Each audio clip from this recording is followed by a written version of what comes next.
அனைவருக்கும் வணக்கம். தமிழ் செஸ் சேனலுக்கு உங்களை அன்புடன் வரவேற்கிறேன். இன்னைக்கு நம்ம பார்க்க போற வீடியோல விதித் குஜராத்திக்கும் அலெக்சிஸ் ஷிரோவுக்கும் நடந்த ஒரு முக்கியமான கேம் பார்க்க போறோம். இது வந்து கிராண்ட் ப்ரீ லெக் 2ல வந்து பார்த்தீங்கன்னா ரவுண்ட் நம்பர் 1. ஸோ ரொம்பவே இன்ட்ரெஸ்டிங்கான ஒரு கேம் இது. ஸோ எந்த ஒரு டிலேவும் இல்லாமல் நம்ம நேராக வந்து அனலைசிஸிங்க ஸ்டார்ட் பண்ணிடலாம். ஸோ இந்த சேனலை வந்து நீங்கள் இப்போ தான் முறையாக பார்க்குறீங்க அப்படின்னா வந்து நம்ம சேனலை சப்ஸ்கிரைப் பண்ணிட்டு பெல் பட்டனை ப்ரெஸ் பண்ணி வச்சுக்கோங்க. அதே மாதிரி சேனலில் போகிற வீடியோஸ் உங்களுக்கு பயன்படுற மாதிரி இருக்குது அப்படின்னு நினச்சிங்கன்னா நம்ம அதை உங்களுக்கு ஷேர் பண்ண மறந்துடாதீங்க. ஸோ இப்போ வந்து பார்த்தீங்கன்னாக்கா விதித் வந்து என்ன ஆடினாரு அப்படின்னு சொல்லி பார்க்கலாம். நம்ம E4 வந்து ஓப்பன் பண்ணுறாரு. அலெக்சிஸ் ஷிரோ வந்து பார்த்தீங்கன்னா சிசிலியன் ரிப்ளை பண்ணுறாரு. So night F3, D6, D4, C takes D4, night X D4, night F6, night C3, A6 எல்லாமே வந்து பார்த்தீங்கன்னா நார்மலான ஒரு மூவ் தான். இப்போ நம்ம வந்து நைட் ஆஃப் பொசிஷனை ரீச் பண்ணிட்டோம். ஸோ நைட் ஆஃப் அப்படின்னு சொல்லும்போது நமக்கு வந்து மல்டிபிள் ரிப்ளைஸ் இருக்குது. நமக்கு வந்து இங்கே மார்க் பண்ணியிருக்க மாதிரி. பட் இங்கே டிஃப்ரெண்ட்டான ஒரு மூவ் ஆர்டர் வந்து பார்த்திங்கன்னா குயின் டு D3. ஸோ இது வந்து நம்ம கொஞ்சம் வந்து ரீசெண்டாக வந்து ஒரு 2-3 கேம்ஸில் தான் வந்து நம்ம இதை பார்த்துருக்கோம். It's not a popular move. But Vidit வந்து ரொம்ப சீரியஸான ஒரு டோர்னமெண்ட்டில் இதை ட்ரை பண்ணுறாரு. So after night BD7 Vidit place bishop E2. After B5 எல்லாமே வந்து பார்த்திங்கன்னா நைட் ஆஃபில் நடக்கக்கூடிய காமனான ஒரு மூவ் ஆர்டர்ஸ் தான். ஏன்னா அந்த B5 வந்து குயின் சைடு ஸ்பேஸ் கெயின் பண்ணிவிட்டு அதே சமயத்தில் குயின் சைடு வந்து நம்ம வந்து இந்த பிஷப்பை வந்து ஃபேன்ச் கட் ஆஃப் பண்ணி இந்த லைட் ஸ்கொயர் ஃபுல்லாக ப்ரெஷர் பண்ணுவோம். ஸோ அதுதான் idea. So knight goes to D5. இந்த பொசிஷனில் if you are thinking about the move knight to C5 instead of so இந்த பொசிஷனில் instead of bishop to B7 இந்த இடத்துல நம்ம நைட் டு C5 பற்றி திங்க் பண்ணிங்க அப்படின்னு சொன்னாக்கா நமக்கு சின்ன பிரச்சனை இருக்குது. ஏன்னா நைட் டேக்ஸ் F6 செக்கோட வருது. And then G takes F6. இனிமேல் நீங்கள் கேஸ்லிங் எந்த பக்கமும் பண்ண முடியாது. Queen E3, bishop B7 and then நம்ம ஈஸியாக வந்து கேமை கண்டினியூ பண்ணலாம். ஒயிட்டுக்கு எந்த பிரச்சனையும் கிடையாது. White is in fact slightly better. So அதனால் நைட் C5 வந்து இப்போ இமீடியட்டாக ட்ரை பண்ணல. பட் அப்போது லேட்டராக வந்து ட்ரை பண்ணுவார். பட் இருந்தாலும் இந்த லைன் இங்கே இருந்தால் என்ன ஆயிருக்கும் அப்படின்றத நான் காமிக்கிறேன். So bishop B7, A4. So இந்த பொசிஷனில் விதித் வந்து நம்ம செகண்ட் டைம் வந்து இந்த பீஸை மூவ் பண்ணியிருக்காரு அப்படின்றது உங்களுக்கு எல்லாருக்குமே கிளியராக தெரியுது. பட் ஏன் அந்த மாதிரி பண்ணார் அப்படின்னாக்கா கன்சிடரிங் த மூவ் A4. ஏன்னா இப்போ நம்ம நைட் டு C5 ஆடும்போது நமக்கு என்ன பெனிஃபிட் இருக்குது அப்படின்னு சொல்லி பார்த்தோன்னா we can play this move knight takes F6. இதான் வந்து விதித் ஆடுறாரு. பட் இருந்தாலும் இந்த பொசிஷனில் நிறைய காமனாக டவுட் வருது. இந்த இடத்துல நமக்கு 2 அட்டாக் இருக்காங்க. நம்ம ஏன் வந்து ஒரு பானை வின் பண்ணக்கூடாதுன்ற டவுட் கண்டிப்பாக ஒரு நியாயமான ஒரு டவுட் தான். இன்கேஸ் நம்ம அந்த மாதிரி கேப்சர் பண்ணோம் அப்படின்னாக்கா A takes B5 இருக்குது நமக்கு. ஓகேங்களா. ஸோ எனி டைம் வந்து நம்ம B பானை கேப்சர் பண்ணிக்கலாம்.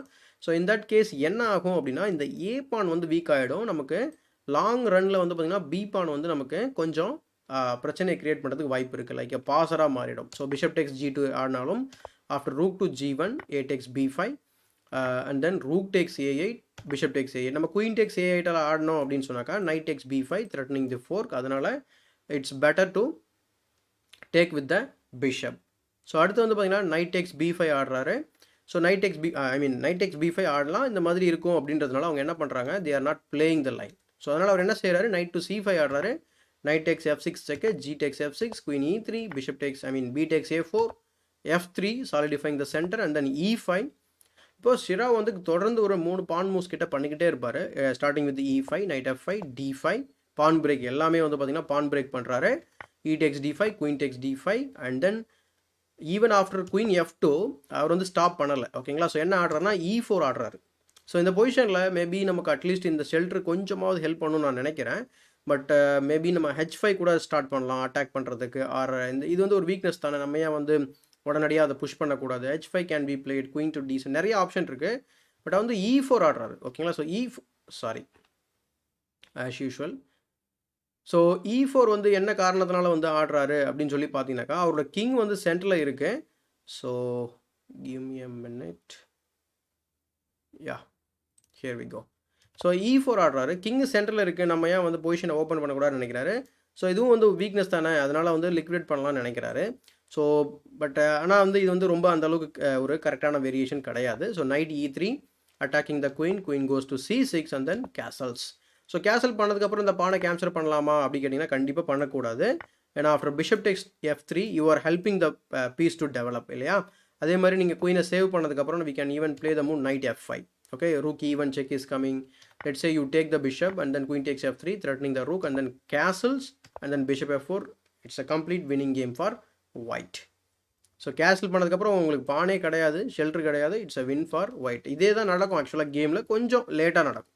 So castles knight to C4, queen E6 and then he played pawn to B3. So இந்த பொசிஷனில் நைட் A5 இமீடியட்டாக ட்ரை பண்ணலாம். விதித் வந்து அதை ட்ரை பண்ணலை. ஏன் இதை ட்ரை பண்ணலாம் சொல்கிறேன்னா, இமீடியட்டாக நமக்கு அட்வான்டேஜ் இருக்குது. For example E takes F3, bishop takes F3, bishop takes F3. After queen tax F3 வந்து பார்த்தீங்கன்னா இங்கே பாருங்கள், ஆல்ரெடி வந்து பார்த்தீங்கன்னா உங்களுக்கு நான் ஏற்கனவே சொன்னதான், கேன்சல் பண்ணதுக்கப்புறமும் பாருங்கள் இந்த பான் ரொம்ப வீக்காக இருக்குது. யாருமே டிஃபெண்டரே கிடையாது. ஓகே, ஒன்லி திங் இஸ் நம்ம இந்த பானை அட்வான்ஸ் பண்ணி ஓப்பன் பண்ணிவிட்டு பிஷப் F4 அடுத்து ரூக் B ஆர் C வச்சுட்டு நம்ம ஈஸியாக வந்து நம்ம அட்டாக் பண்ணலாம். ஸோ இதுதான் வந்து நம்ம மிஸ் பண்ணுற idea. But anyway, so queen E6 B3 and then A takes B3, C takes B3, knight takes B3, knight B6 check ஆடுறாரு. இங்கே தான் வந்து பெரிய ட்விஸ்ட்டு. இந்த knight B6 செக்குக்கு எப்படி ரெஸ்பாண்ட் பண்ணணும் அப்படின்னா, டைரெக்டாகவே இந்த நைட்டுக்கு எப்படி என்னங்க குயினை சாக்ரிஃபைஸ் பண்ணுறீங்க அப்படின்னு நமக்கு தோணும். பட் டாக்டிக்கலாக இது வந்து after queen tax B6 and then we can play this intermediate move, that is bishop to C5 check, queen takes C5 check and then knight takes C5, bishop F4. ஆனாலும் இது வந்து பார்த்தீங்கன்னா ஈக்குவலான கேம். பட் எனக்கு தெரிஞ்சு நான் வந்து white தான் நான் ப்ரிஃபர் பண்ணுவேன். காரணம் என்ன, ஐ ஹேவ் அ பிஷப் பேர். உங்களுக்கு வந்து வீக்னஸ் இருக்குது, ஏகப்பட்ட வீக்னஸஸ் இருக்குது. If I have to imagine without all the pieces, this end game definitely is a complete win end game for white. So அதனால் I will prefer white here. So ஆனால் இந்த இடத்துல என்ன பண்ணுறாங்கன்னா கிங் B8 ஆடுறேன், and that's a mistake. என்ன காரணம் அப்படின்னு பார்த்தீங்கன்னாக்கா, ஆஃப்டர் பிஷப் F4 செக்கு அவர் வந்து பிஷப் டு D6 ஆடுறாரு. பட் இங்கே அகெயின் வந்து ஒரு இன்டர்மீடியட் மூவ் கிடைக்குது விதித்க்கு. ஸோ இந்த பார்த்தீங்கன்னா இந்த queen and the rook or the knight is hit, it's same diagonal, அதனால் ஈஸியாக நம்ம ஃபோக் பண்ணிடலாம். So after queen E8 it's a complete blunder. Now queen E8 is not the right move. So counter attack பண்ணால் தான் இந்த பொசிஷனே save பண்ண முடியும். So queen A2 and then queen F5, bishop takes D6, rook takes D6, queen takes B3, E2.